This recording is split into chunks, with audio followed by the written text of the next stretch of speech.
prestige lecture tonight of Professor Rens van der Schoot. Maybe before I say something about Rens, firstly, just a big thank you to everybody who are here tonight and attend this prestige lecture. It's a quiet time at university, so we really appreciate you being here. Secondly, to Rens and his wife, Weneke, very welcome here at Optentia. We hope that there will be more occasions that you will join us in a visit here and also share with us. So you're very welcome here tonight. Then I also want to thank Lynn and Dalian and Jelani, who did a lot of the arrangements for us. It's running around, and thanks to all of them. Maybe last but not least, our university management, campus management, thanks for your support. Being here at our prestige lectures, we really, really appreciate it, and we know you have very busy programs, and to fit this into your program, thank you very much for that. Just a bit more about Rens. Rens van der Schoot first studied medical imaging techniques and worked for 4 years in the university hospital in Utrecht in the Netherlands. After this, he started studying again, completed his psychology bachelor with a minor in juvenile delinquency, and graduated cum laude for the research master development and socialization of children and adolescents at a graduate school for social sciences at Utrecht University.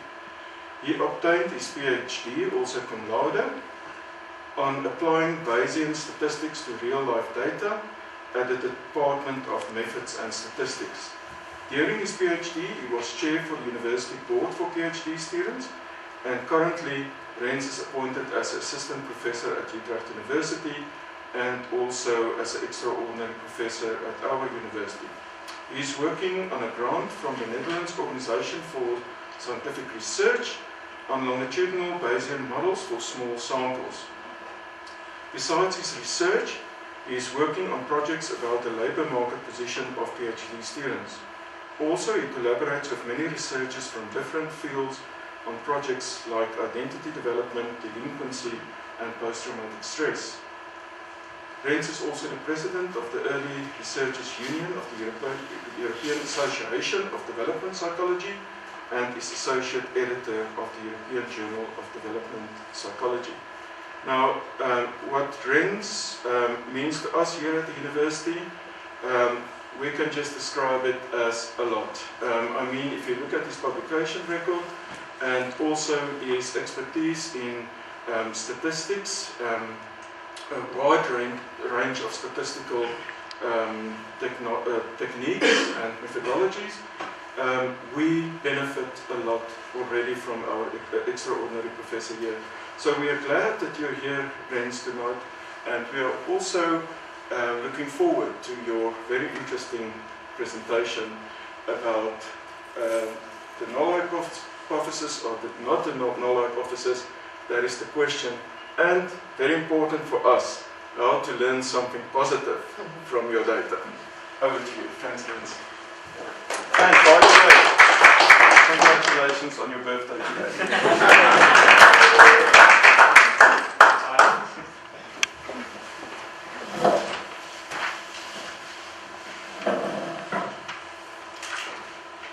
Honorable Professor Mariba, Professor Duplessis, Professor Theron, Professor Van Ede and Professor Watman, dear ladies and gentlemen. This lecture starts with a warning. My presentation will contain extreme viewpoints arguing against the default way of analyzing empirical data. And of course, I'm not suggesting to throw away everything we published so far. And the truth, like always in science, is that the truth is somewhere in the middle. But for the sake of making my arguments and to start a discussion about the current state of affairs in science, I will speak my mind without any ifs and buts, so please forgive me if I hurt your scientific feelings. Let us start with some pictures I took on one of my holidays, and in fact, this picture was taken on my honeymoon 2 years ago. Together with my wife, we went for some ice climbing in Alaska. And on our way to the glacier, I made this picture. Just around the corner of our hiking trail, my wife thought she saw some black fur.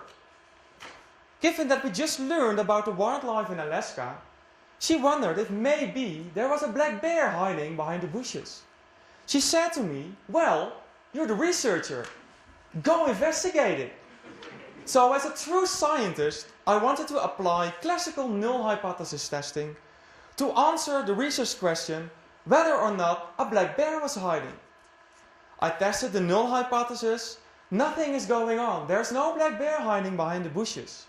Versus the alternative hypothesis. Something is going on. There is a black bear hiding and I should not carry on walking. To test these hypotheses, one could use the famous p-value. And there's nothing wrong with p-values and null hypothesis testing itself. Like Weiner argues in his paper, One Cheer for Null Hypothesis Significance Testing. And I agree with Weiner that the null hypothesis can be useful in some cases, preferred that it is used in the correct way. However, in practice, many researchers tend to forget what they have learned in their academic education about null hypothesis testing and p-values. That is, one should have learned that the p-value is a probability measure and not a dichotomous decision tool, where p smaller than 0.05 indicates that something is going on and p larger than 0.05 indicates nothing is going on. It is often used in that way. But what if, after observing some data, the p-value in our black bear example appears to be 0.051? Would you carry on walking? Remember the famous quote from Rosnow and Rosenthal, "Surely God loves the 0.06 nearly as much as the 0.05. So from today onwards, please use p-values correctly. It reflects the probability of observing your data or more extreme data, given that nothing is going on in the population. Well, now let's take a closer look at the null hypothesis in our black bear example. If we would use a true null hypothesis, we would have tested the hypothesis there's nothing behind the bushes. And when there is enough black fur visible in the picture, this hypothesis would be rejected, and we would not carry on walking. But what if this black fur actually belongs to a black sheep? We could easily walk on. So the hypothesis we are interested in already contains some information. Namely, there is a black bear hiding. And the null hypothesis we're actually testing, however, does not contain this information. Recall that in the black bear example, I wanted to test the null hypothesis against the alternative hypothesis. There is a black bear hiding. That is in fact not correct. The classical alternative hypothesis states something is going on, but I don't know what. Maybe one did not realize, but the classical alternative hypothesis is a catch-all hypothesis. So anything can be hiding behind the bushes. A goose, an alien, or indeed a black bear. After rejecting the null hypothesis, the only thing we have learned is that at least something is out there, but we don't have a clue what it is. We therefore might want to change our uninformative catch-all hypothesis into an informative hypothesis. And by doing this, we are slowly moving away from null hypothesis testing into the direction of informative hypothesis testing. I claim that most researchers have no particular interest in a null hypothesis. Most researchers formulate clear expectations in their introduction section. You often state, based on previous research, it is expected that. And most researchers and most expectations clearly anticipate on something going on. So why test the null hypothesis if this hypothesis is not among your hypotheses of your interest? The issue with the use of null hypothesis testing in daily practice is that there is a mismatch between the theory and expectations you're interested in and the hypothesis you actually test in the results section. And the big question now is, can we do any better than this? And the famous answer is, yes, we can. I want to challenge all researchers in this room to become experts again. What you are doing now is that you give your data to the software and you let the software do the thinking. I want to turn this around. You are the experts. You have to do the thinking. And the software has simply the role to provide the support for your expectations and not the other way around. I will use one more hypothetical example to clarify the issues I have with null hypothesis testing. Cohen in 1994 aptly summarized the criticisms of null hypothesis testing in his paper titled "The Earth is Round, p smaller than 0.05. And let us elaborate on this criticism using an example inspired by his title, meant to instruct and entertain. The question of the shape of the Earth was a recurring issue in the scientific debate during the era of Aristotle. By that time, the Greek idea was that the Earth was round. The only serious opponents were the atomists Leucippus and Democritus, who still believed that the Earth was a flat disk floating in the ocean. Now let us embark on some historical science fiction to tell the story of how Aristotle, in his scientific investigations, might have used different ways of evaluating hypotheses. By the way, the historical figure Aristotle never denied the Earth was round. In fact, from the 3rd century BC onwards, no educated person in the Eastern civilization believed that the Earth was flat. But in order to falsify the old flat Earth hypothesis, Aristotle might have used an approach based on null hypothesis testing. By testing the null hypothesis, the shape of the Earth is a flat disk versus the shape of the Earth is round. Versus the shape of the Earth is not a flat disk. Aristotle gathered data about the shape of the Earth and found evidence against the null hypothesis. For example, stars that were seen in Egypt were not seen in countries north of Egypt, while stars that never were beyond the range of observation in northern Europe were seen to set and rise in Egypt. Such observations could not be taken as evidence as a flat Earth, and H0 would have been rejected, leading Aristotle to conclude that the Earth cannot be represented by a flat disk.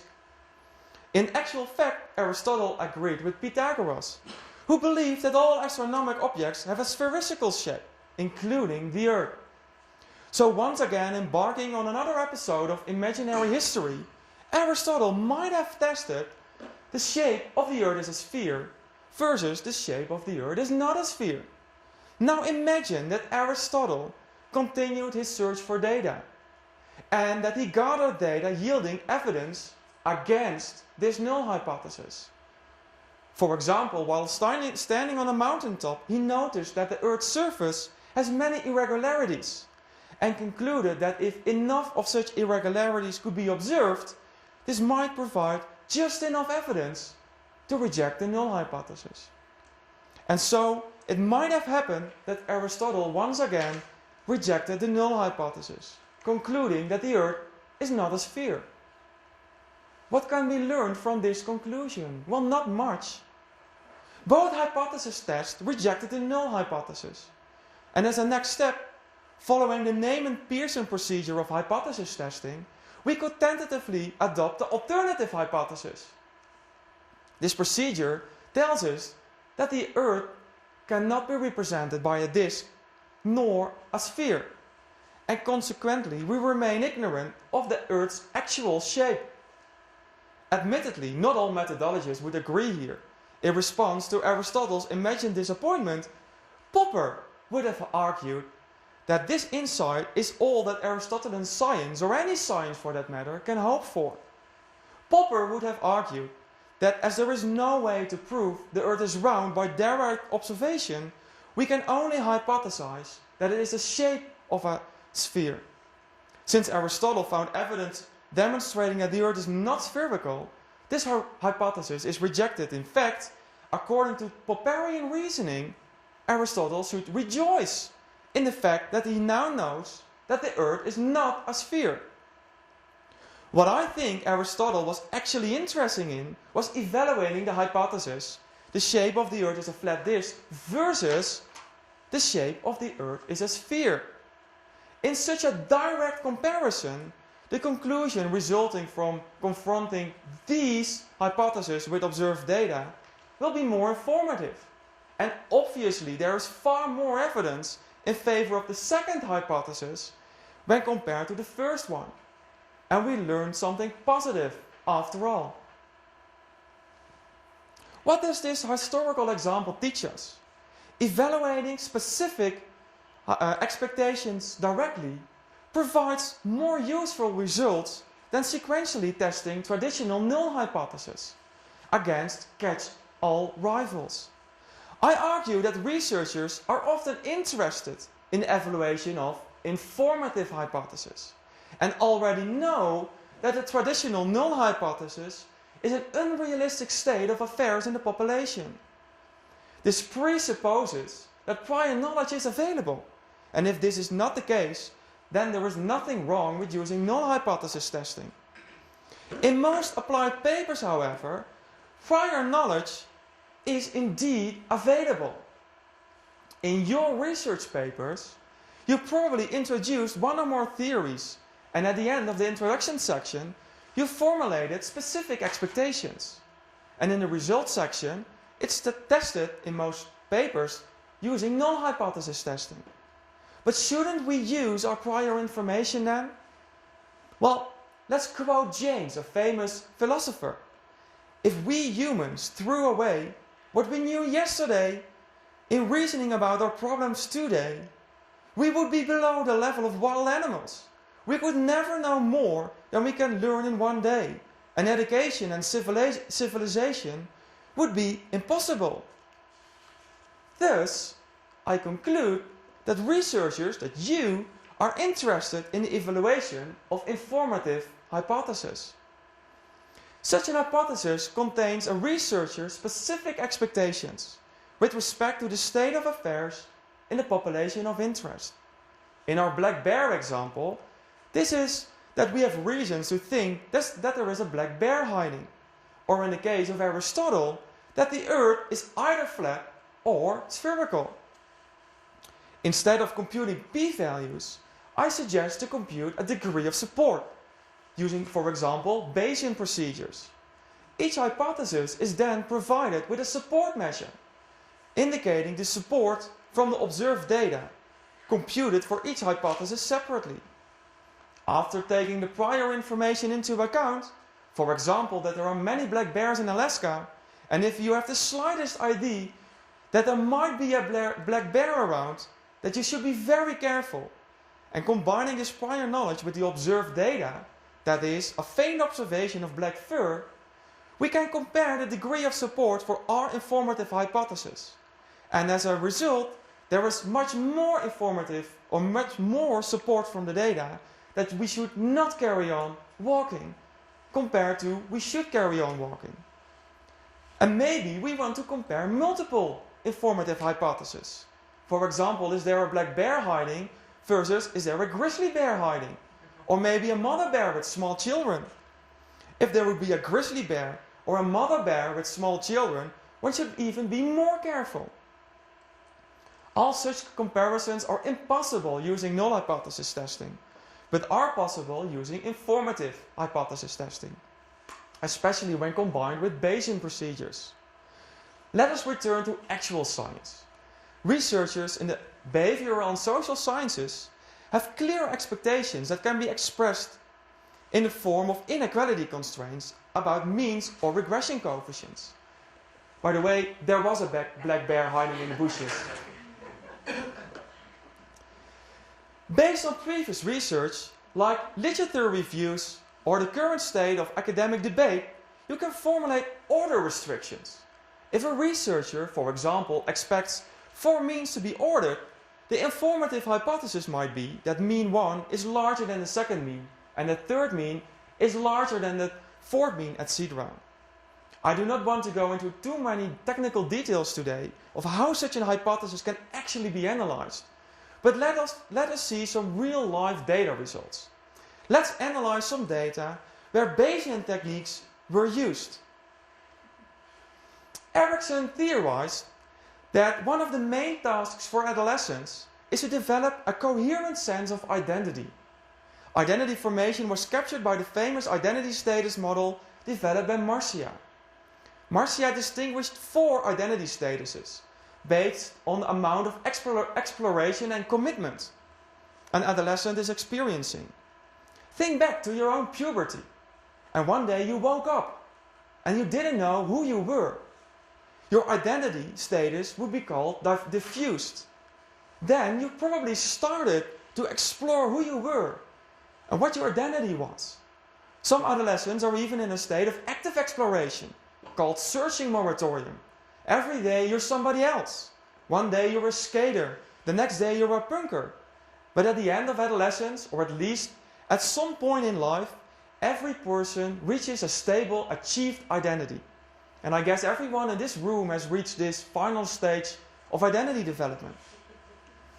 Wedderman has proposed that adolescents move from diffusion towards achievement as they progress through adolescence. And our study, or this study I'm going to show you, was the first designed to directly test this developmental interpretation. And the research question was, are identity statuses stable individual dispositions, or do they change over time? And the expectation of Wedderman is that progressive development involves a very specific pattern of such transitions between identity statuses, from diffusion into foreclosure or moratorium, and from foreclosure and moratorium into achievement. This expectation was never directly tested before, but this is exactly what we did in our study. The group of Professor Wim Meeuwis at our department gathered data to study identity formation from early to late adolescence. First, let us take a close look at some descriptive statistics. So, here you see the identity statuses, and note that we use 5 instead of 4, and here you see the 5 waves of our data collection. The number of adolescents classified, for example, in the diffuse group, decreased from 117 in the first wave to 82 in wave 5. And if we look at the number of adolescents in the achieved group, it increased over time from 238 in wave 1 to 300 in wave 5. So by simply looking at these means, we could say that we found support for Wedderman's theory. However, this is only indirect support. This is only eyeballing. So we applied Bayesian model selection to this data in this table to test which of 3 alternative models received most support from the data. Model 1 assumed no increase or decrease of the identity statuses across the 5 waves, whereas Model 2 assumed a decrease of diffusion and moratorium and an increase of closure and achievement. And Model 3 is an unconstrained model, an alternative model where no constraints were imposed on our data. The results of a Bayesian model comparison are so-called Bayes factors, and the interpretation is related to that of odds ratios. The Bayes factor when comparing Model 1 to the unconstrained model resulted in that after observing the data, Model 1 received 270 times more support from the data compared to the unconstrained model. Model 2 received even 7,000 times more support from the data. Comparing Model 1 and 2 with each other revealed that Model 2, our direct expectation, received 20 times more support from the data than Model 1. And now we finally have a direct support measure for the expectation of Wedderman. And we learned something more from our data than simply something is going on. Evaluating a formative hypothesis is available for t-tests, ANOVA, MANOVA, regression analysis, and recently also made available for structural equation modeling. So let us explore one more last data example. Professor Paul Boudet and his colleagues collected data from people who lost a partner or a spouse to examine the distinctiveness of symptoms of complicated grief and uncomplicated grief. And symptoms of these 2 types of grief represent distressing and disabling responses. And complicated grief are responses to bereavement, including persistent yearning and feeling that life is empty, etc. And symptoms of uncomplicated grief represent relatively less severe grief reactions. To examine the distinctiveness between the two, data was gathered from 130 mourners who lost a partner or a spouse, who all received mental help after their loss. They were recruited via grief counselors, therapists, and other caretakers. There is some evidence that symptoms of complicated grief are qualitatively different from uncomplicated grief, especially the association of complicated grief with co-occurring mental health problems, which is considered as the biggest difference between the two. This distinction is highly relevant as it suggests that complicated grief represents a clinical condition, worthy of being included in the DSM. If complicated grief symptoms are indeed more severe than symptoms of uncomplicated grief, it should be expected that complicated grief, shortened by CG in this figure, to be more strongly associated with symptoms of depression and anxiety than responses of uncomplicated grief. So this relation, this green one, is expected to be stronger than this relation. And again, we have a specific expectation about my model. And again, this hypothesis was never tested directly before. And we applied Bayesian procedures again to test these expectations. And without going into all kinds of technical details, the result is that there is 7 times more support for this specific expectation versus the reverse ordering. And again, testing an informative hypothesis with Bayesian statistics provided us with a direct support measure for our expectation without relying on the null hypothesis. So for all my examples I never used the classical null hypothesis. I always used the prior information, the background knowledge the researcher has. The main message from my lecture, from my precise lecture, can maybe best be summarized by the difference between babies and chicken. This is a story I got from Professor Yves Rossel from Ghent University. And if you put a baby in front of a glass screen, and on the other side of the screen you put his or her favorite toy, the baby will crawl in a hurry trying to get this toy. And it will hit the glass, right? Because babies are Bayesians and use informative hypothesis, the baby will try to find an alternative way and will crawl and will pass the glass. And in the end it will start playing with the toy. Well, if you would use a chicken instead, and if you put some grain on the other side, by nature chickens run towards food, right? And a chicken will hit the glass. However, chicken use null hypothesis testing. So the chicken will shake its head, start running to the food, and will hit the glass again and again and again. Simply because a chicken does not take prior information into account. Statistics have come a long way since the early beginnings of testing traditional null hypothesis, like nothing is going on.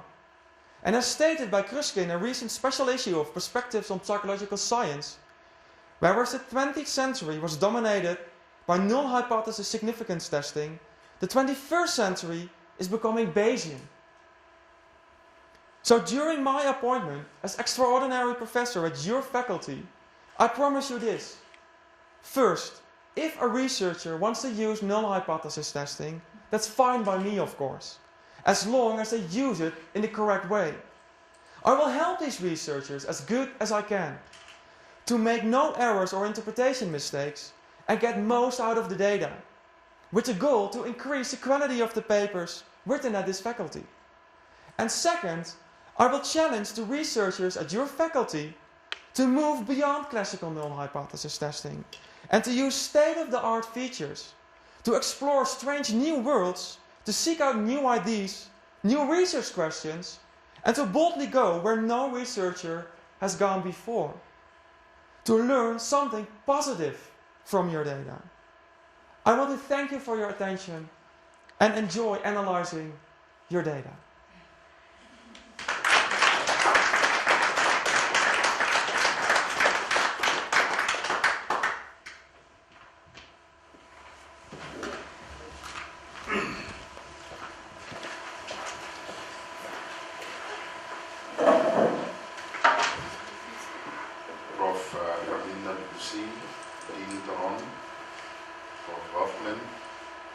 Ladies and gentlemen, as Aristotle's observations and interpretations were frequently years ahead of their time, I'm sure that you will agree with me that Prof. Untitled and his research on informative hypotheses are also years ahead of their time, setting new research standards within the social sciences. It is an honor for the Northwest University to have Prof. Untitled as extraordinary professor within Uptensia. The work done by those within Uptensia is a practical example of Aristotle's idea of intellective soul. From Van der Spoor's lecture, crystallized this passive and active intellect and observational descriptive ways of thinking. Thank you for sharing your innovative expertise with us. To conclude with the great philosopher Aristotle, who said that all life has a potential to fulfill, and its goal is to fulfill that potential. This is where the absolute value of a research-focused area such as Uptensia lies. Uptensia has a defined purpose to maximize potential, and the closer Uptensia is to fulfilling its purpose, the closer it is to the perfection. I thank you.